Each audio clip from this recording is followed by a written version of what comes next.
SYS presents Adventures in Online Education.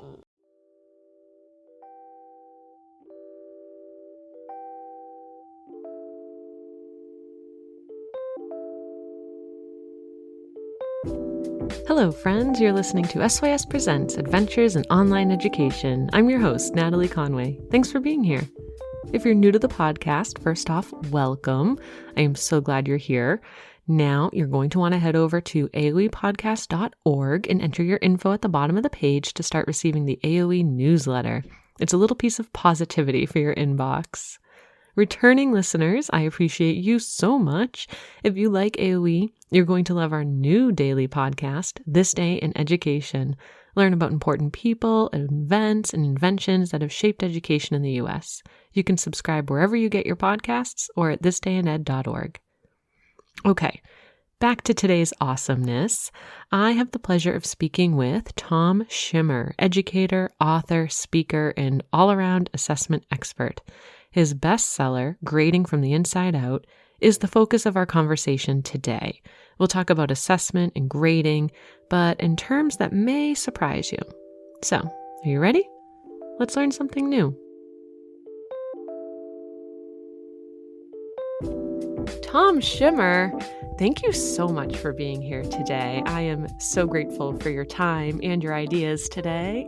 Really happy to be here, Natalie. I've been looking forward to this conversation and glad we could get together. I am too. You had me on your podcast months ago, and soon after we recorded that, we're like, I need to have you on mine then. And so I am so excited. We're weekly this week, so I have an opportunity to expand my guest list, and I am thrilled that you're here. The audience is going to love hearing from you today.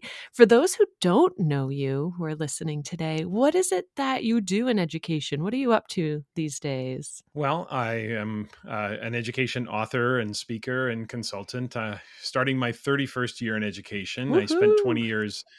Yeah, it's been a while. It's hard to believe that it's been that many years, but classroom teacher, school administrator, I worked at the district level for a couple of years. So that was 20 years in the school system. And then the last 10 years, when my first book was published in 2011, I resigned from my district level position and embarked on this journey as an author and a speaker and a consultant, and haven't looked back ever since. So now my work is working with schools and school districts and sometimes state departments on different educational issues, primarily in the area of assessment and grading and all of those sorts of policies that go in that department. That's a super fun topic that I'm just going to keep bringing up during this season. Right. I really appreciate your perspective because you have all of those years experience in the classroom and in schools. And sometimes teachers really need that if they're going to listen to a voice, that authority that, okay, they've been here, they've done this, they understand, they've walked the walk sort of thing. So Yeah. I really appreciate that about your story and your experience. Let's dive in. We talk a lot on this podcast about the importance of frequent and meaningful formative assessments, and then summative assessments that go beyond simply asking students to repeat back to the teacher what was learned, but instead challenge students to apply and analyze what they've learned. In your book, one of your books, Grading from the Inside Out, you write about the formative summative disconnect. Can you explain to the audience what that is? And do you have any tips for online teachers and really any teachers about that disconnect? Sure. The disconnect, Natalie, comes really, and this is where I guess my years of experience, or let's just call it what it is. I'm old. So as we think about the years of experience, one of the things that some teachers may not realize, there are some listeners, of course, who do not know this career without the existence of curricular standards. But when I started teaching, we didn't have standards. We had a curriculum guide. And what a curriculum guide was an input. It told the teacher what to teach, and what topics to cover, but not what the students were specifically supposed to learn. The standards movement was a 90s phenomenon. So as we introduced standards, which really ushered in a focus on criterion referencing and creating criteria using rubrics, et cetera, What should have happened is our grading practices should have come along with it. We should have left behind this notion of point accumulation. We should have left behind this notion of focusing on tasks and task types and obsessing about organizing evidence by task types. And therefore, we should have began to think about how grading aligns with our standards. We teach to standards. I'll just give you one example. We teach to standards. Standards have never been organized by tests, quizzes, assignments, projects, labs, and yet we continue to organize evidence of learning by those task types. So the disconnect comes when we have this fractured relationship between what we know to be true about a learner and what ends up in any kind of reporting system or report card. So when you have a system where every 40 will need an 80 just to get a 60, you have to exponentially outperform yourself just to average to a pass. And yet that doesn't square with the notion of meeting standards. So the relationship really is between, when you say the formative and summative disconnect, it really is, when I write that, it really is the disconnect between the teaching and the grading paradigms. It's the disconnect between what we know to be true about a learner in this moment and what ends up on that report card. So I often say to people, a report card or a reporting system really should represent and this is a bit of a play on words, but it should represent the cumulative effect of instruction, not what the student has accumulated over time. So where am I now? Okay, then tell people that. That's what I should be reported on. So trying to seamlessly close that relationship is what a lot of our assessment work is all about. I like that idea of where am I now and what have I achieved now? What do you think about teachers who are trying to use lots of work samples, maybe even portfolios? We've mentioned that before on the podcast. When it is time to put a numerical value on something or a grade, an A through F, should they be thinking about how frequently the student has achieved that standard? Does that matter? Or is it the most recent achievement then? Can you go into a little bit more detail on how we take the evidence we do have then, if we've left points aside or we've moved away from that a bit? How is it at the end of the day, if we're still required by our district to assign a grade, how do teachers do that? Okay. There are a few things to think about, and there are some ways that you can set yourself up for success. The first way to set yourself up for success, ideally, is reducing the number of choices or categories teachers have around grades. So the worst example is the 0 to 100 scale, where you have 101 choices, never mind decimal places. The 0 to 100 scale asserts that there are 101 distinct levels of performance, which no one on this planet can describe the difference between. Now you add in decimal places, and what you're saying is that there are 1,000 distinct levels of performance, 400 of which are passing. So it's an absurd idea. Oh my God, Tom. So that's the first thing. Yeah. Hold on. I've never thought of it that way, but it's exactly what it is. Yeah. That's Let me nuts. finish. All right, go ahead. Let me finish. Because, Natalie, if we calculate grades to 2 decimal places, you are asserting there are 10,000 distinct levels of performance, 4,000 of which are passing. Oh, my Lord. Okay. No. Okay. So now we've seen the light. Right. So now I find it ironic when people say to me, Tom, I don't know how to do a 4-level scale. That really confuses me. And I'm like, it's only 4. So I think the problem for a challenge, and I don't mean to be, flippant about this. It is a different mindset shift for people. So what we would say is, first, let's reduce the number of choices, because what that will do from an assessment perspective is make us more consistent or more reliable. Reliability in assessment is always consistency with which teachers make decisions about assessment. Here's the second part. We also have to begin allowing space for the notion that summative assessment isn't always an event. Summative means a moment in time where the teacher examines the preponderance of evidence and asks themselves, what is the degree to which the student has met the learning goals? So when you go back to the question now about evidence, is it the most recent evidence? Is it the more recent evidence? Is it the most consistent? There are some guidelines. There is no research validated way to make that decision. So there's no formula for this, but generally speaking, when I work with schools and school districts, et cetera, I give them some guidelines. And generally speaking, I would say The more simple and straightforward the standard is, the more likely you would use the most recent evidence, meaning once they know it, it's irrelevant that they used to not know it. Things that are not very complicated, whether it's, Right. you look at the younger grade levels where there's fundamental basics, definitions and key terminology and all of those different, structural things or procedural things. Now, as standards become more complex, like writing and analysis and making inferences about data, now I might consider an adequate sampling. So assessment is always about sample size. So there's where I might use the more recent evidence so it's more than one sample, but it's the more recent evidence that allows me to look at a body of work and to make that distinction about what is the degree to which the student understands the depths of the learning goal. Frequency comes when you have standards that are binary. You have a standard that is a right, wrong, yes, no, can, can't. So the example I often use to teach this is something like adding two-digit numbers. 11 plus 12 is not scalable. There are not 4 versions of correctness to 11 plus 12, which means you can't rubric that in its sort of fundamental. But what you can do is I can pull back a little bit and I can rate the consistency with which a student can add two-digit numbers. So I can look at the scale along 4 levels. And that scale would mirror that way. If for example, our school had 4 levels on the quality side, I could have 4 levels on the consistency side. So now when it comes to making that decision, and I know I've gone on a little bit here, but I want to make sure we're sort of clear on this process.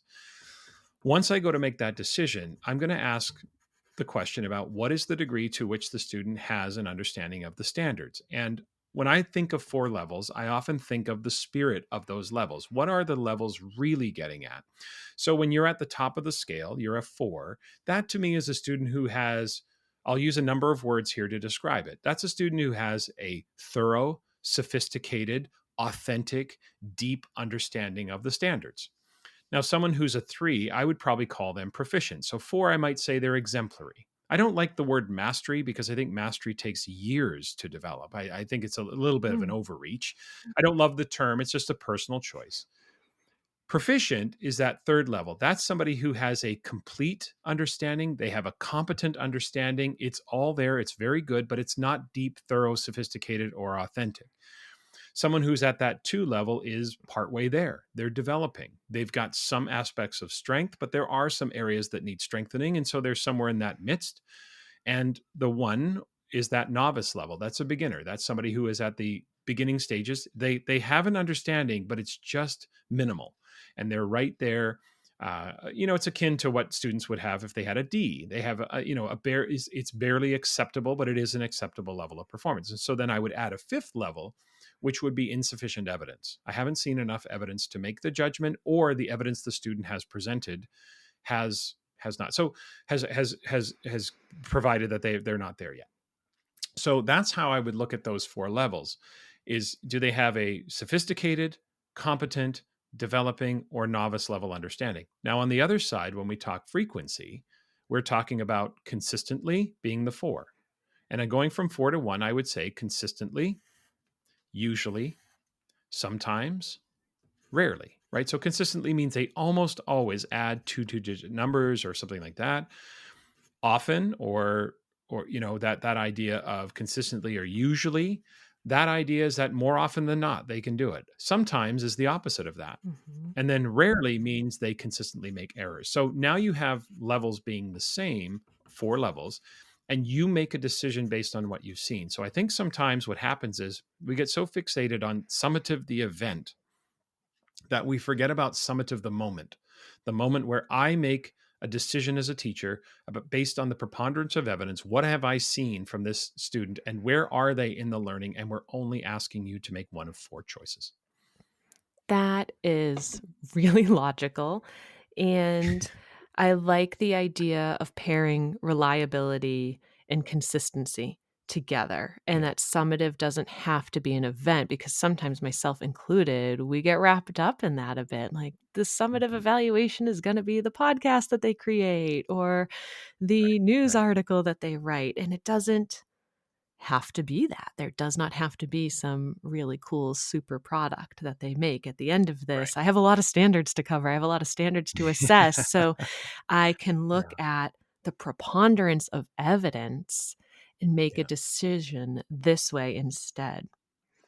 Now, one of the advantages, of course, of the summative event is it is one more opportunity for the students to show you what they know in that most recent moment. Mhm. And that is advantageous. So I'm not trying to dismiss that.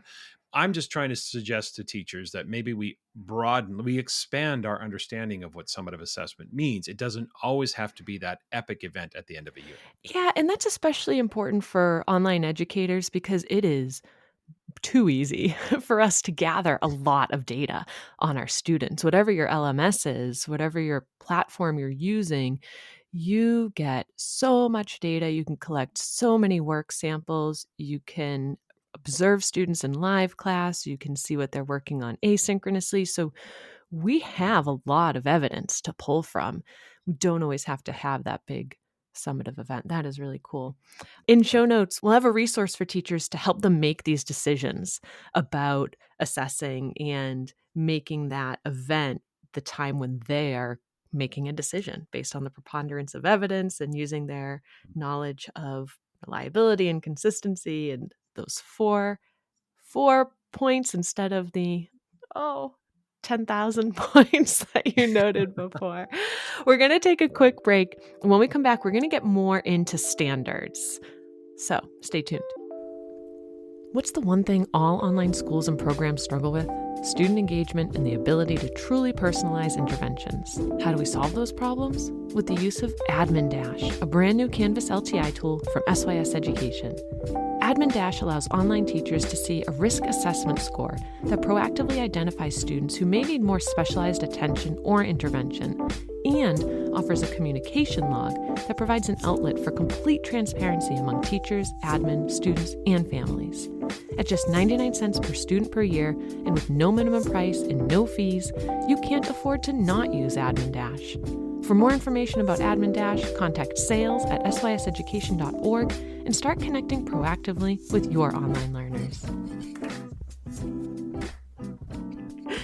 All right. Before the break, we were talking about assessment, and you spoke about standards within that, of course. So we're going to dive in a little bit more. You wrote another book more recently about standards-based learning and assessment. Some educators love the standards. Some, that's all they've ever known, right?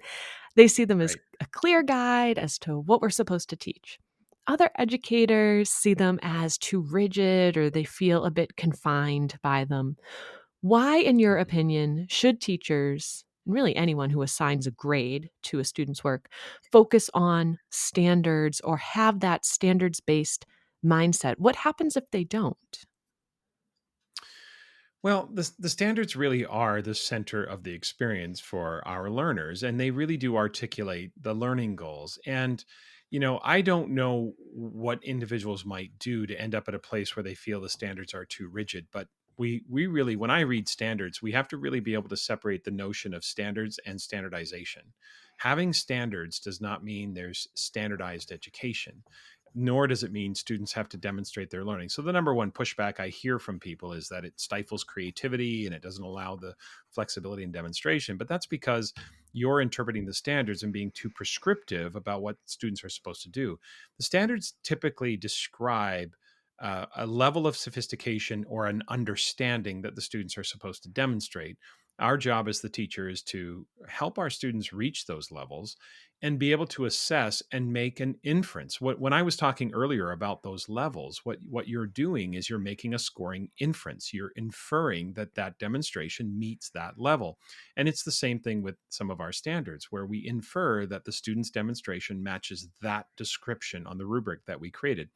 So for me, the standards, especially if we're talking about public education, we're talking about making sure that regardless of zip code or in Canada, postal code, or if you're talking about online versus brick and mortar, that there is a similar or consistent experience for young people, that it does not matter.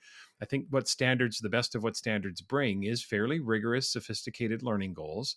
And then the opportunity for that sort of X and Y access. Am I online, or am I in a brick and mortar?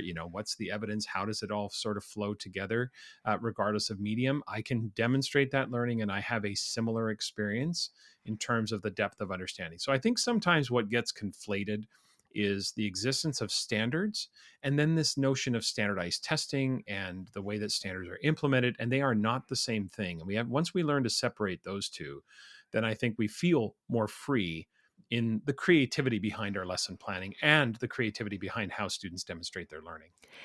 I totally agree. And I think sometimes we look at standards, or we think about standards, and really what we're doing is thinking about curriculum. And there isn't Right. a single curriculum out there that is perfect and is going to work wonders for every student in front of you.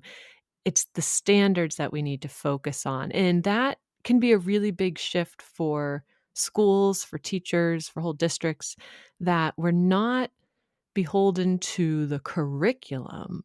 We need to be Right. faithful to the standards. And that also, I like what you said about it being consistent from place to place. It doesn't matter, in the US, if I live in Oregon or I live in Massachusetts, if I'm in 8th grade, I'm learning the same things as other 8th graders are, and I'm expected to master or become proficient in these same skills. And that speaks to some equity and absolutely that level of rigor as well.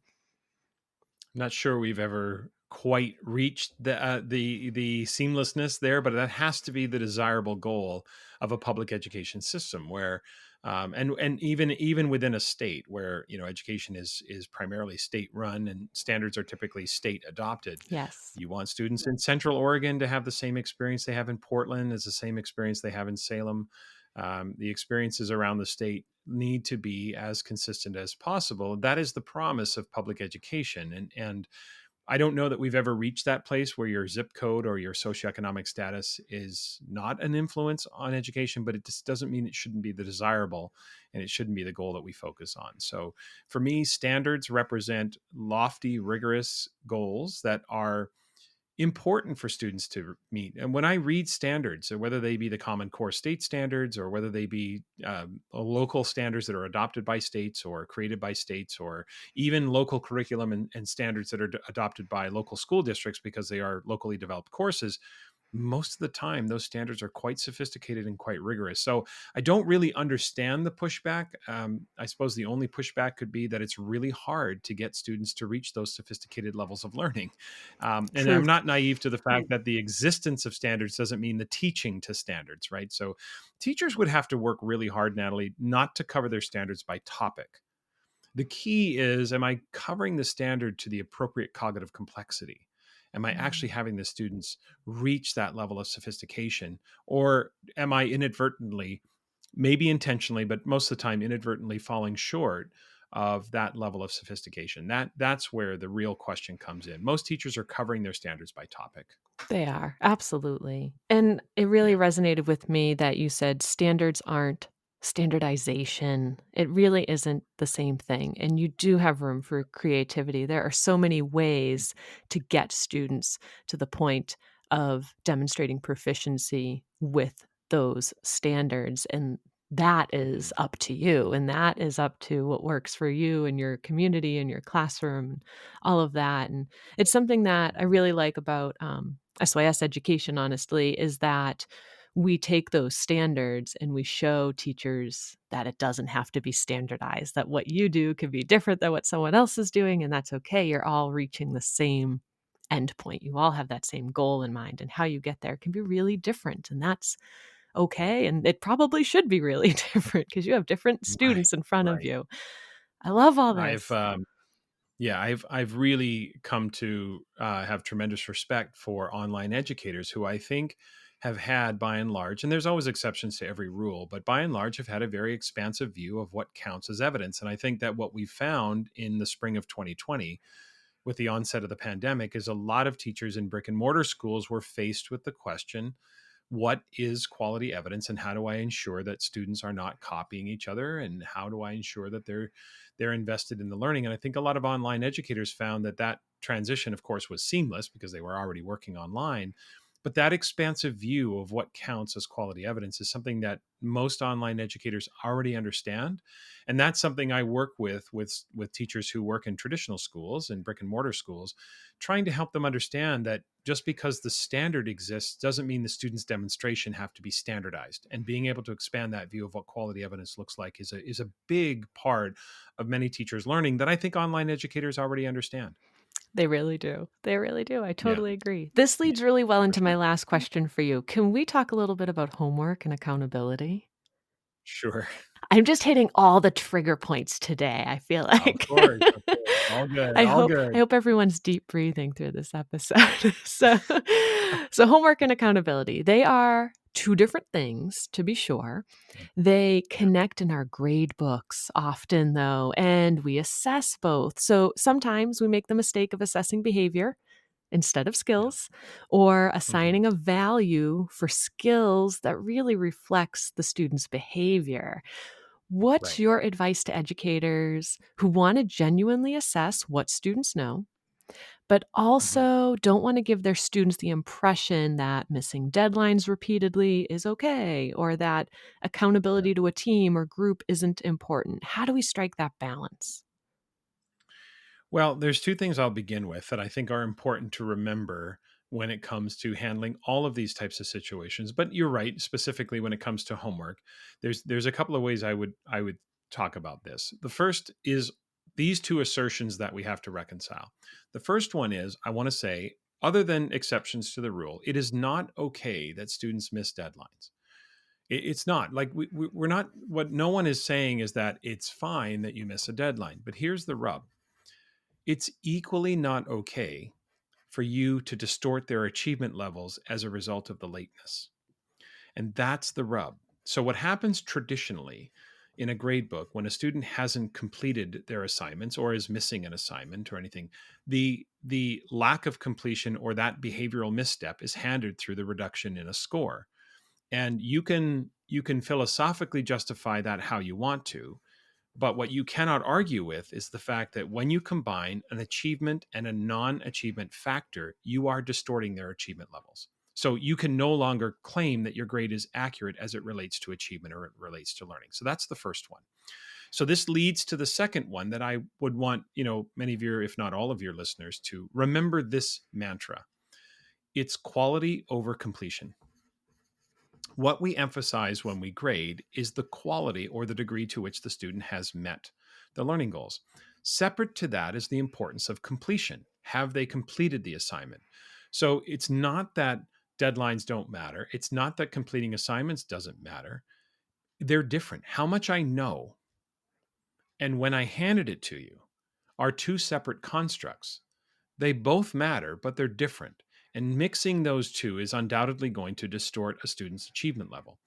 And what I find interesting, and I've said this to many groups over the last, several months and years that I've said this to, is what's so interesting, and this may be a little bit unique to online learning, but the idea of disrespect. It's an interesting phenomenon in schools where educators don't seem to have a problem handling aspects of disrespect outside the gradebook.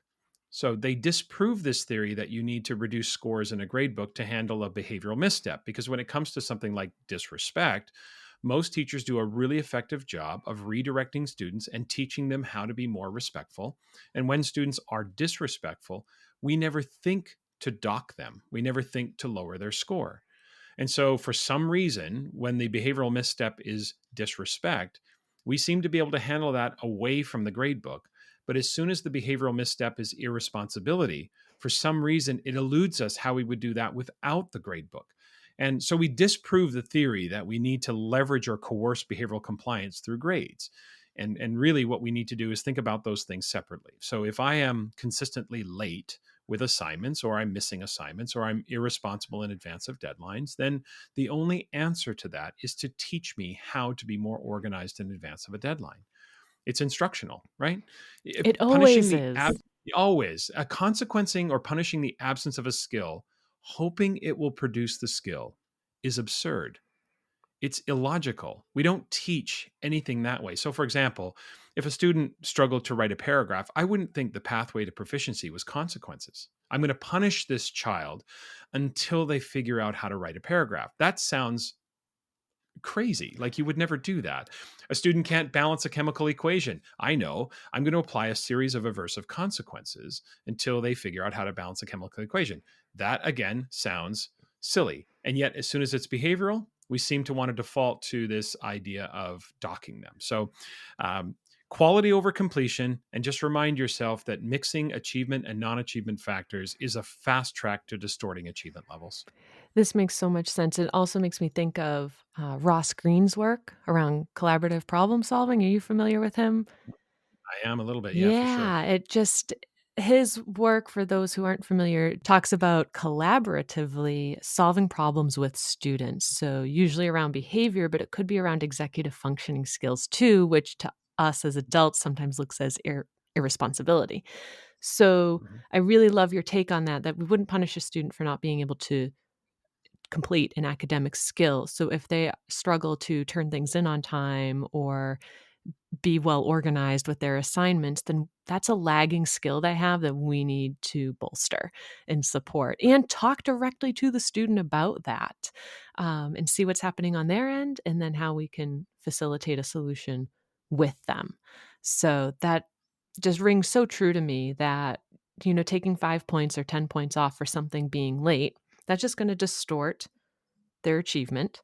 We know they actually met the standard, and the standard didn't say anything about demonstrating on time that they can balance a chemical equation. So just said, can they balance a chemical equation? So I think that's really important distinction for us. And I like your mantra, quality over completion. I'm going to hold on to that.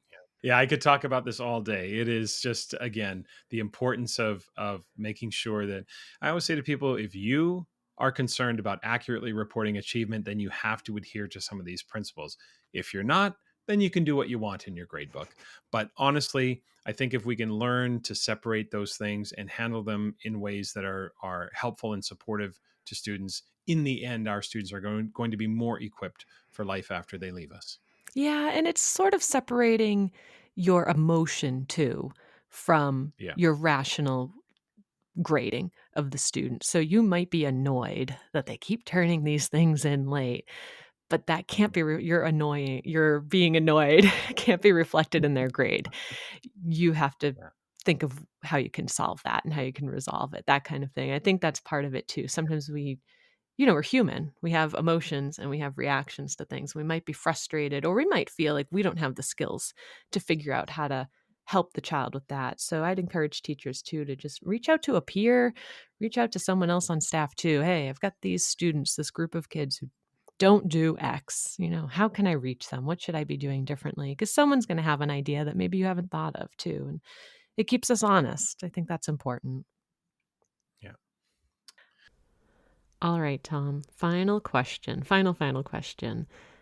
I am asking guests this season who their most inspirational or most beloved teacher was when they were a kid in school. So I am so curious, who was your favorite teacher when you were growing up?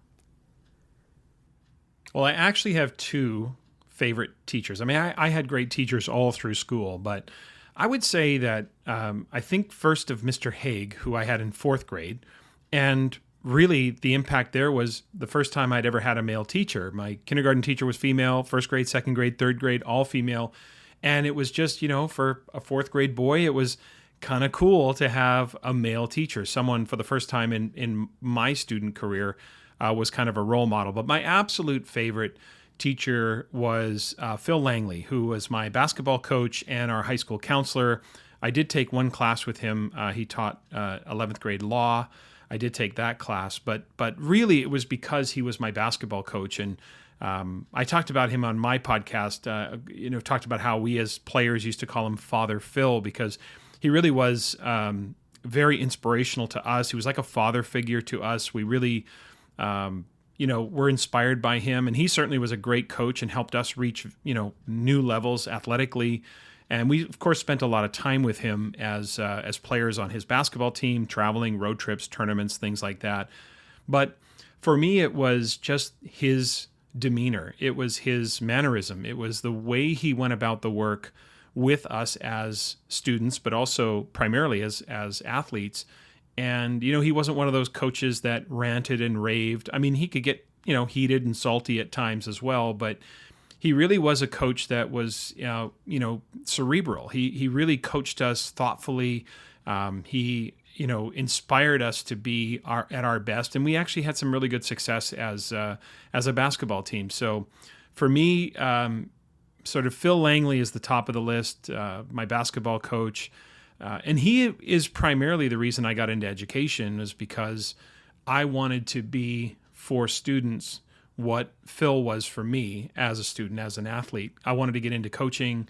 I wanted to be that kind of inspirational figure for my athletes that I was coaching. So yeah, I'd have to say my favorite teacher in my K-12 experience was Phil Langley. Tom, thank you so much for talking with me today. We covered a lot. If listeners want to learn more from you, how can they get in touch with you? How can they find your books or listen to your podcast? Where are you in the world? Right. I'm probably in too many places. So I'll kind of quickly run down the list. On Twitter, you can follow me at Tom Schimmer, and also my podcast, which was creatively titled the Tom Schimmer Podcast. Natalie, I just could not do enough searching on copyright, and I thought, well, I'm pretty sure nobody has a podcast named after me, so I'm going to go and just name it Wise. that. So at Tom Schimmer, that's right, at Tom Schimmer Pod on Twitter as well, Tom Schimmer Podcast on Instagram, Schimmer Education on Facebook, and the podcast also has a YouTube channel. So if you search Tom Schimmer Podcast on YouTube, you can find the podcast on Apple Podcasts, Spotify, Google, Amazon, YouTube. Lots of places. Wherever you get your podcasts, you can probably find that. And all of my books, except for my first one, the first one was published by Pearson ATI, but the subsequent 5 books that I published are all with Solution Tree. So if you go onto the solutiontree.com website, search my name, Tom Schimmer, you'll find all of the publications listed there by my name. So lots of places to connect, whether it's through social media, or other resources, and certainly would welcome any new listeners or anybody reaching out for any support for their assessment and grading work. Awesome. Thank you so much, Tom. And audience, I encourage you to reach out. He is a really worthwhile follow. You're just going to keep learning so much every week from Tom. So put out great content. I'm really thankful for it. Thanks for being here today. Natalie, I really appreciate it. Always love talking to you, and I look forward to another opportunity down the road. Indeed.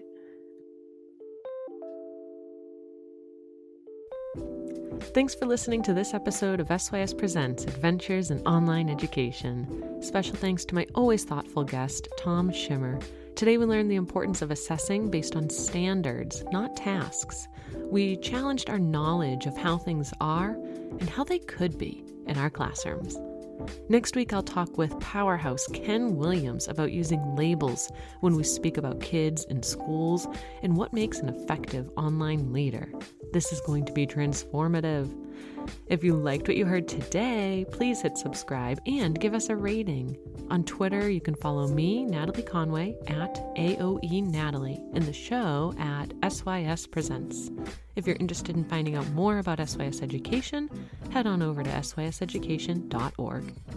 This podcast wouldn't be possible without our exceptional team at SYS Education, including sound engineers Natalie Farrell and Matt Duran, and producer Bo Neal. Thanks for listening, and remember, we can learn new things.